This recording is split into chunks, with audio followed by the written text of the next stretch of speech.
Hello Taurus, and welcome to your in-depth monthly horoscope for June 2023 for the Sun or the Ascendant. I'm going to give you the standout details to look out for, but please stay with me. I will then explore your prospects for this month in much greater detail. Now, this month does see Jupiter gaining momentum in your sign after his arrival on the 16th of May. And the really exciting news to tell you is that Jupiter combines with the North Node, which has been with you for about the last 1.5 years. And that combination goes right through the first 10 days. And I think that can be brilliant if you're starting anything new, wanting to inject your situation with a greater sense of enterprise, and just being a little bit more experimental in your approach. And you may find the North Node just guides you. So listen to your instincts, but that can be really quite fortunate. And of course, once the North Node does move next month, it reverses into the sign of Aries. It's not going to return to your sign for 18 years. So it has been a big process over the last 18 months, but it has created some opportunities. Now, of course, your ruling planet Venus is really at the heart of proceedings this month because it enters your 4th house, but it's going to be there right through to the 9th of October due to an extended retrograde of 44 days, which is going to begin on the 23rd of July. So the chances are something around where you live, how you live there, or who with is going to be at the heart of this month's proceedings. But please stay with me as I dive deep. But please also click on or tap on the subscribe button. This means every time I drop a video, you'll get an alert. Also, if you would like to get your free daily written horoscope fired to your device each morning, totally free, you can sign up for your Sun or your Ascendant or both. The choice is yours. Please see the link below. And if you would like to ascend above this zodiac broadcast and really embrace more serious astrology and the power of it and how it can influence your future so helpfully, if you give me 3 pieces of personal birth data of time, date and place of birth, I can provide for you your life roadmap report. This can help you to get a much more intimate understanding of the patterns that have impacted on your journey so far, but also how you can capitalize on your strength and avoid some of the challenges that may have repeated themselves. Also, my special package of 30% off, you can get your 12-month personal forecast, totally unique to you, which will give you searing insights for the months to come. If you don't know your time, my new solar package works in the same way, 30% off, the life roadmap and the forecast, but this is based on your sun. And if you enjoy sun sign astrology videos on YouTube, this is going to be something that you easily relate to, but can still give you some incredibly valuable insights. Please see the links below for more. So Taurus, as June begins, so the Sun is in the sign of Gemini, which for you is very much about your values, the foundations of your world, everyday money and self-worth. But because you've got that big cluster of energy in your sign, and most of all Jupiter, which is so wonderful, I feel that what you could be looking to do is to ensure that the creativity that you are showing or the energy you're investing gives you some kind of tangible reward. And it may be that you have an opportunity in the first 10 days of this month with your ruler Venus in an opposition to Pluto to have some very important dialogue. But one of the important things to remember when Venus and Pluto face up to one another is to make sure we understand what our motives are. Venus, of course, can be incredibly charming, but Pluto is about that power. So just be very, very conscious of those conversations, because whether it's your earnest desire to achieve an outcome or someone else's, you need to make sure it's for the right reasons. Now, I mentioned in the introduction about how Jupiter's combining so well with the North Node, also through the first 10 days. But in actual fact, Jupiter is in a very stable link with Saturn for the whole of this month. Now, Saturn has a bit of a dark reputation, and for you, it's going to be in your sector of friendship and long-term planning over the next couple of years.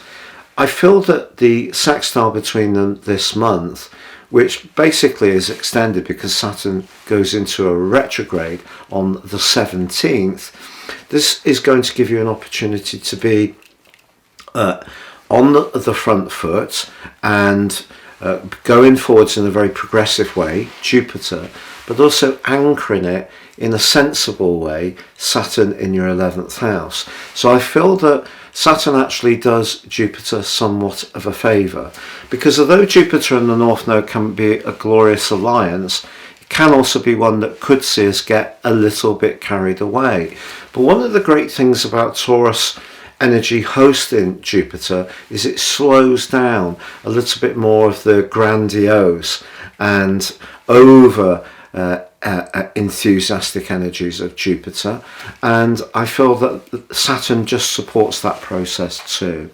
Now, on the 4th we do have a full moon. If there are issues around balancing the ins and outgoings around your finances, they're going to be discussed in the following 2 weeks.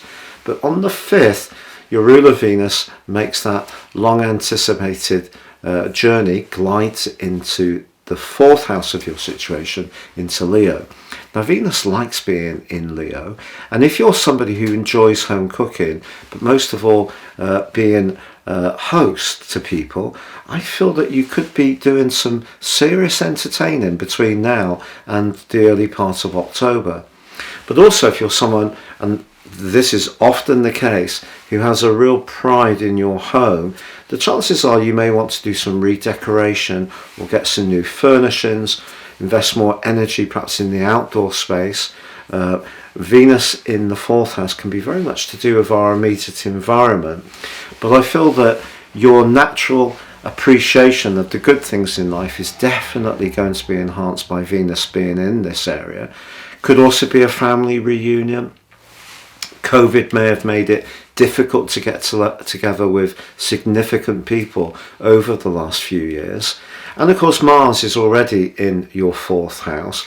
They're going to get pretty close together in the last 3 days of this month. So if you're thinking about actually moving or renovating in any kind of significant way, new kitchen, new bathroom, new central heating system, that kind of thing, that really could gain momentum as the month comes to a close. But Venus is very much to do with charm, sensual pleasures, and anything to do with you feeling very comfortable in your immediate environment is really going to call out to you strongly through the following 4 months. But on the 11th, Mercury moves out of your sign after its long extended journey because of the retrograde and arrives in its home zone of Gemini. But this is great because you can use the crystal clear thinking that Mercury can bring, particularly for its rulership of Virgo, despite it being in Gemini, which is much more to do with the communicational side of things. If there are conversations that you need to clarify, perhaps from the full moon, to do with finance, I feel that Mercury will help you a lot right through to the 28th when it moves into the sign of Cancer. On the 11th, however, Pluto continues its retrograde by inverting into the sign of Capricorn. So in total, only 11 weeks were spent this year in the sign of Aquarius. It moves back to Aquarius on the 21st of January next year, whence it will spend 38 weeks in the sign of Aquarius. And Aquarius for you is very much about career, your goals, your ambitions, how you connect to the wider world. The sign of Capricorn is very much about knowledge, but it can also be about travel, expansion. But Pluto also can, of course, be about revelations. There may be some information that you do glean over the coming months, which can help you to understand something around a philosophical matter, or perhaps you're going to educate yourself to a higher level. It's going to be an interesting process. And this is because in week 3, the Sun starts to align in a quincunx with Pluto, which is also going to embrace the summer solstice. Now, Pluto is a very tiny but very powerful influence. I'm going to tell you more about that shortly, because on the 17th, as I mentioned before, Saturn slams on the brakes in your sector of the future through to the 4th of November. I feel that you're going to find out over the next couple of years who you can really robustly rely upon when it comes to your friendship circle. But also the 11th house is not just about our associations and network, it is also about our higher values. It's possible through till early November that you could question some of your own recent approaches, or maybe someone is going to be quite scrutinising of your values. Either is possible, but I think some of your long-term hopes could slow down slightly, but Jupiter is providing a nice counterbalance to that. Now on the 18th we do have a new moon. Now a new moon ordinarily in the second solar house is a great opportunity to visualize how we'd like to improve our sense of well-being, our sense of self-worth, and how we could improve the inflows around our financial situation. But this one squares up with Neptune, also in your sector of friendship and idealism. What does this mean? Well, I feel that over the following 4 weeks, it's really important that you're utterly realistic about those friendships, who are the people you can really rely upon, but also understanding that your desire for financial security may at times challenge another part of your nature that would like your life in a certain way. We all have this, we'd all like to have life on our terms, but life is changing so rapidly at the moment. It's not necessarily the ideal time to be too idealistic about resources. So I think you could experience some disappointment around friendships with Saturn going retrograde and that particular new moon. I feel that it's asking you to be very grounded about how you use resources. Now that usually comes quite naturally to most Taurus people, but there's that side of you that also likes to splash out and enjoy those good things, and you may have to moderate that a little bit on the back of the full moon of the 4th, a new moon which is compromised by the swirling mist of Neptune and Saturn slowing down your long-term hopes. Still, the 21st sees the summer solstice, and it's the summer solstice which, as I mentioned before, links with Pluto. Now Pluto, of course, by this stage is in Capricorn, but in a disassociate sense it's still around about 149 degrees from the summer solstice, which ushers in cardinal quadrant 2. Ordinarily for you this would lead to a speeding up of activity, and for sure you may have some big conversations over the next 13 weeks about your career. And again, it's like trying to find a balance between what you're wanting in terms of the material world and what the reality will be, and understanding also at times that there may be people that you have to deal with, perhaps quite influential people, who won't necessarily be people you easily align to, which can create a sort of a lack of joined upness. Still, with on the 28th Mercury moving into Cancer, not its technically best location, but for you I feel that can provide more clarity and it can cut through.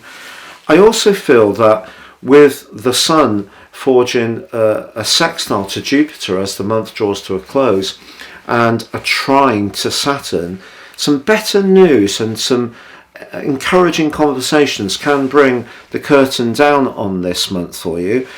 It is true that Mars is going to be clashing in your 4th solar house with Uranus in your sign. Just be aware that you may find that your desire to be a free spirit can be very strong during that section of days, and somebody may resist that, or it may feel that your nervous energy is quite high and you could find yourself feeling a little bit stressed out at times, perhaps even a little bit irritable. So just watch that, but if you can embrace that healing, nurturing energy of the Cancer Sun and Mercury moving into that location as well, and the Sun feeding into Jupiter, it's one of the luckiest links of all in astrology, from the 27th to the 30th, despite the rather agitated link between Mars and Uranus as the month comes to a close. That's a very lucky influence that you can still turn to your advantage. So how would we summarize this month? Well, I feel that where you live and how you live, there are going to be big deals over the next 4 months because of your ruling planet moving into Leo. Leo is a very proud sign to host Venus.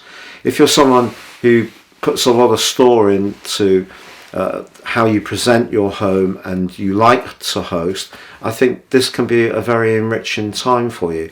But I think the energy in House 11 is just saying to you, in terms of Saturn and Neptune, that try to be as realistic as possible around the financial side of your situation. Yet despite that, as the month comes to a close, there could be a real stroke of fortune that absolutely delights you. It's been a real pleasure being with you, Taurus. Thank you so much for joining me. Please do like, comment, or subscribe.